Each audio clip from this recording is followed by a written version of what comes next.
जय हिंद साथियों, नमस्कार। स्वागत है आप सभी का हमारे यूट्यूब चैनल पर। आज हम लोग इस क्लास में बात करने वाले हैं इकोनॉमिक्स सब्जेक्ट की, जिसमें हम लोग पढ़ेंगे कि इकोनॉमिक्स क्या होता है, इकोनॉमिक्स के फादर कौन है, इकोनॉमिक्स की कितनी ब्रांचेस हैं, इकोनॉमिक्स के कितने प्रकार हैं। सारी चीजों के बारे में बेसिक से डिस्कशन करेंगे और एक एक चीज आपको समझाते हुए चलेंगे। ठीक है, तो सबसे पहले हम बात करते हैं इकोनॉमिक्स यानी कि अर्थशास्त्र की। तो देखिए, अर्थशास्त्र के ऊपर अगर आप ध्यान से देखेंगे कि अर्थशास्त्र कुल मिला के क्या है। अर्थशास्त्र में हम लोग कुल मिला के मुद्राओं के अध्ययन या मुद्रा के या पैसा के या रुपया के उत्पादन, उपभोग या उसके क्रिया विधि का अध्ययन करते हैं। अब मुद्रा का यहाँ पे लेन देन किससे होता है? संसाधन का, यानी कि मुद्रा का सीधे सीधे मतलब होता है संसाधन से। तो कुल मिलाकर हम बात करें अर्थशास्त्र क्या है, तो अर्थशास्त्र एक प्रकार का सामाजिक विज्ञान है जिसमें हम लोग संसाधनों के उत्पादन, उपभोग तथा उसके क्रिया विधि का अध्ययन करते हैं कि किस प्रकार हम संसाधन को बचाएंगे, किस प्रकार हम संसाधन का उपयोग करेंगे, किस प्रकार से हम संसाधन को अपनी आवश्यकताओं के लिए यूज करेंगे। जैसे जल एक संसाधन है, लेकिन जल का उपयोग क्या होता है? उसका हम उपयोग बहुत मात्रा में करते हैं, जैसे जिसका कम उपयोग होना चाहिए उसका हम बहुत ज्यादा उपयोग करते हैं। जैसे समरसेबुल को लगा रहता है और पानी जो है अधिक मात्रा में बहाया जाता है, नहाने के लिए चाहिए एक बाल्टी वहां पे बहाया जाता है, 4-5 बाल्टी तक आदमी नहा पा रहा है। तो संसाधन भी, जल भी हमारा एक संसाधन है। तो संसाधनों का हमको क्या करना होता है? उसका उत्पादन किस प्रकार से उसको उत्पादित करेंगे, बनाएंगे या बना हुआ है तो उसको कैसे निकालेंगे, और उसका उपभोग, तो उसका उपभोग का मतलब उसको कैसे उपयोग करेंगे उसका, ठीक है। और उसके वितरण, वितरण का मतलब हम लोगों में किस प्रकार से किस मात्रा में बांटेंगे, खत्म भी ना हो और सभी लोगों के यूज में सालों सालों जो है चलता है, ठीक है। और उसके क्रिया विधि का हम क्या करते हैं? अध्ययन करते हैं। अगर बात करें अर्थशास्त्र की, तो अर्थशास्त्र शब्द की उत्पत्ति जो होती है ग्रीक भाषा के आइकोनॉमिया, ग्रीक देश के आइकोनॉमिया शब्द से हुई है, या ग्रीक भाषा के आइकोनॉमिया शब्द से हुई है। किस शब्द से हुई है? आइकोनॉमिया शब्द से हुई है। किस शब्द से? आइकोनॉमिया शब्द से हुई है, जिसका मतलब होता है हाउस होल्ड मैनेजमेंट। क्या होता है इसका मतलब? House hold management. इस बात को ध्यान रखेंगे, जिसको हम लोग हिंदी में बोल देते हैं गृह प्रबंधन। क्या बोल देते हैं? गृह प्रबंधन, ठीक है। तो अर्थशास्त्र क्या है? कुल मिलाकर अर्थशास्त्र का मतलब होता है संसाधनों का बेहतर उपभोग, संसाधनों का बेहतर उपभोग, और इसी बेहतर उपभोग का जो अध्ययन होता है उसी को हम लोग अर्थशास्त्र बोल देते हैं। और अगर बात करें अर्थशास्त्र के जनक की, तो अर्थशास्त्र के जो जनक हो जाते हैं एडम स्मिथ। कौन हो जाते हैं? अर्थशास्त्र के जनक हो जाते हैं एडम स्मिथ साहब अर्थशास्त्र के क्या हो जाएंगे? जनक हो जाएंगे। और इनकी दो बुक भी थी, अच्छी बुक है, इनका नाम आप लोग याद रखेंगे। पहला बुक का नाम है द वेल्थ ऑफ नेशन। क्या है? द वेल्थ ऑफ नेशन, ये पहली बुक है इनकी। इस बुक को आप क्या करेंगे? याद रखेंगे। यानी कुल मिलाकर इनका दो बुक ऐसे हैं जो आपको याद करना पड़ेगा।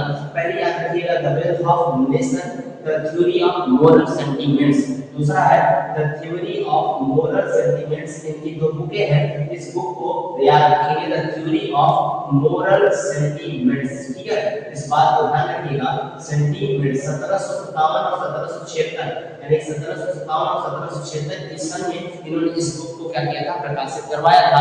तो देखिए, हमने छोटी सी बात की जो अर्थशास्त्र होता है, अर्थशास्त्र की उत्पत्ति ग्रीक भाषा के आइकोनॉमिया शब्द से हुई है, जिसका मतलब होता है हाउस होल्ड मैनेजमेंट, जिसको हम लोग बोलते हैं गृह प्रबंधन। क्या बोला जाता है? गृह प्रबंधन बोला जाता है। अर्थशास्त्र के जनक की बात करें तो जनक कौन हो जाएंगे? एडम स्मिथ हो जाएंगे। इनके बुक का नाम था द वेल्थ ऑफ नेशन, और दूसरा है थ्योरी ऑफ मोरल सेंटीमेंट्स। इन दोनों बुक को याद रखेंगे। पहला 1757, दूसरा 1776। अब बात करते हैं अर्थशास्त्र का मतलब। अर्थशास्त्र का मतलब जैसे मैंने बताया, इसमें जो संसाधन होंगे, संसाधन का हम लोग क्या करेंगे? बेहतर तरीके से उसका उपभोग करेंगे, और जो उपभोग करेंगे उसी का जो अध्ययन होता है उसी को लोग क्या बोल देते हैं? अर्थशास्त्र बोल देते हैं। दैट्स इट, यही आपका अर्थशास्त्र है। तो अर्थशास्त्र एक प्रकार का सामाजिक विज्ञान है जिसमें हम लोग संसाधनों के उत्पादन, उपभोग तथा उसके क्रिया विधि का अध्ययन करते हैं। इस बात को आप लोग अपने दिमाग में बिठा लीजिएगा। इसी के साथ हम बात करते हैं ब्रांचेस ऑफ इकोनॉमिक्स, यानी कि अर्थशास्त्र की शाखाओं के बारे में हम बात करें कि अर्थशास्त्र की कितनी शाखाएं या अर्थशास्त्र के कितने प्रकार होते हैं। तो अर्थशास्त्र के दो प्रकार होते हैं। पहला होता है माइक्रो इकोनॉमिक्स, दूसरा होता है मैक्रो इकोनॉमिक्स। तो अर्थशास्त्र की कितनी ब्रांचेस या कितने प्रकार होते हैं? तो अर्थशास्त्र के दो प्रकार होते हैं। पहला होगा माइक्रो इकोनॉमिक्स, दूसरा होता है मैक्रो इकोनॉमिक्स। तो एक होता है माइक्रो और एक होता है मैक्रो। माइक्रो और मैक्रो दो प्रकार के क्या होते हैं, इकोनॉमिक्स होते हैं। तो पहला माइक्रो इकोनॉमिक्स की बात करें तो इसमें जो फादर हो जाते हैं, फादर हो जाएंगे अल्फ्रेड मार्शल। माइक्रो इकोनॉमिक्स के जो फादर होते हैं अल्फ्रेड मार्शल, जो माइक्रो इकोनॉमिक्स के फादर हो जाएंगे जेएम कीन्स। यानी माइक्रो इकोनॉमिक्स के फादर अल्फ्रेड मार्शल और माइक्रो इकोनॉमिक्स के फादर जेएम कीन्स, इनका नाम आपको याद रखिएगा। ये पूछा जाता है कि माइक्रो इकोनॉमिक्स के फादर कौन है, तो अल्फ्रेड मार्शल, और माइक्रो इकोनॉमिक्स के फादर कौन है, जेएम कीन्स। कभी-कभी ये क्वेश्चन आ जाता है कि जो माइक्रो और माइक्रो दो शब्द है, माइक्रो का मतलब होता है बेसिक, मैक्रो का मतलब होता है समष्टि, इन दोनों शब्दों को दिया गया था। ऐसा कौन सा वैज्ञानिक था जो इन दोनों शब्दों को दिया था, इंट्रोड्यूस कराया था, तो उस वैज्ञानिक का नाम था रैगनर फ्रिश। उसको याद रखेंगे कि जो रैगनर फ्रिश नामक वैज्ञानिक है या अर्थशास्त्री है, इन्होंने दो शब्द दिया था। एक शब्द दिया इन्होंने माइक्रो और दूसरा शब्द इन्होंने दिया था मैक्रो। ये दोनों शब्दों को इंट्रोड्यूस कराने वाले जो अर्थशास्त्री हैं उनका नाम जाता है रैगनर फ्रिश। क्या नाम हो जाएगा उनका, रैगनर फ्रिश हो जाएंगे, जिन्होंने माइक्रो और मैक्रो नामक दो शब्द हमको दिए। अब हम बात करते हैं माइक्रो इकोनॉमिक्स क्या होता है और फिर हम बात करेंगे मैक्रो इकोनॉमिक्स के बारे में। ठीक है, तो पहले समझेंगे माइक्रो इकोनॉमिक्स के बारे में। तो माइक्रो इकोनॉमिक्स जो होता है ये छोटे स्तर पर हम लोग क्या करते हैं, संसाधनों का जो अध्ययन होता है इसमें हम लोग छोटे स्तर पर किया जाता है। माइक्रो का मतलब होता है सूक्ष्म, यानी कि छोटे स्तर पर। छोटे स्तर का मतलब क्या करेंगे, आप किसी एक व्यक्ति की अर्थव्यवस्था का अध्ययन कर लेते हैं, इसमें आप किसी एक गांव की अर्थव्यवस्था का अध्ययन कर लेते हैं, आप इसमें किसी एक शहर की अर्थव्यवस्था का अध्ययन कर लेते हैं, तो उसको हम लोग बोलते हैं माइक्रो।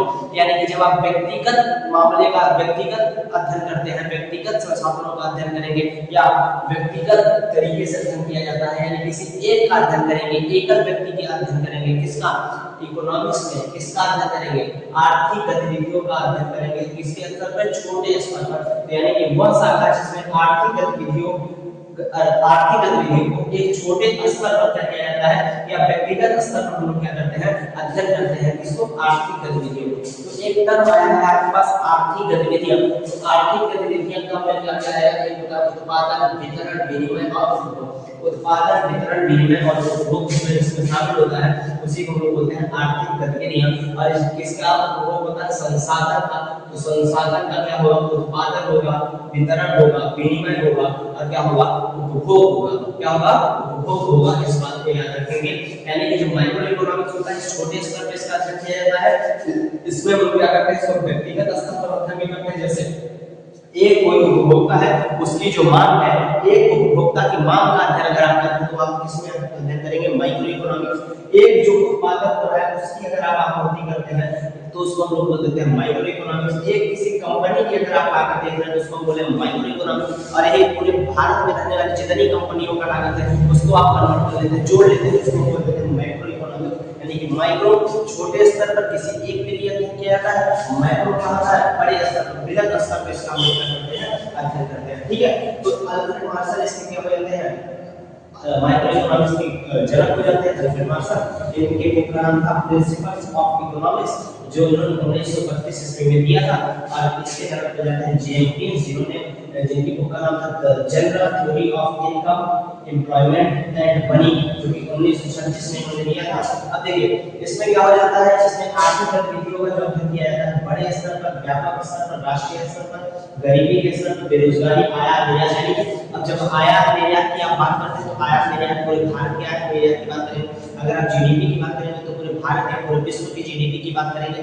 तो पहले अपन माइक्रो का मतलब बृहद या बड़े स्तर पर, माइक्रो का मतलब छोटे या सूक्ष्म स्तर पर जब आप अध्ययन करते हैं तो उसको माइक्रो इकोनॉमिक्स, बड़े स्तर पर अध्ययन करेंगे तो उसको मैक्रो इकोनॉमिक्स। ऐसे ही आपका माइक्रो और मैक्रो इकोनॉमिक्स था। और माइक्रो इकोनॉमिक्स को कीमत सिद्धांत के नाम से या प्राइस थ्योरी के नाम से जाना जाता है, और मैक्रो इकोनॉमिक्स को आय एवं रोजगार के सिद्धांत के नाम से जाना जाता है। इस चीज को याद रखिएगा कि कीमत सिद्धांत के नाम से किस इकोनॉमिक्स में जाना जाता है, तो माइक्रो इकोनॉमिक्स को कीमत सिद्धांत के नाम से जाना जाता है, और आय एवं रोजगार के सिद्धांत के नाम से मैक्रो इकोनॉमिक्स को जाना जाता है। इसमें हमने पढ़ा कि इकोनॉमिक्स क्या होता है, इसके जनक कौन है, और इकोनॉमिक्स के कितने ब्रांचेस हैं, कितने प्रकार हैं, बढ़िया तरीके से हमने पढ़ा और आपको समझ में आया होगा। और आगे जो भी टॉपिक होगा उसको हम लोग डिस्कस करेंगे। इस वीडियो में इतना ही। जय हिंद।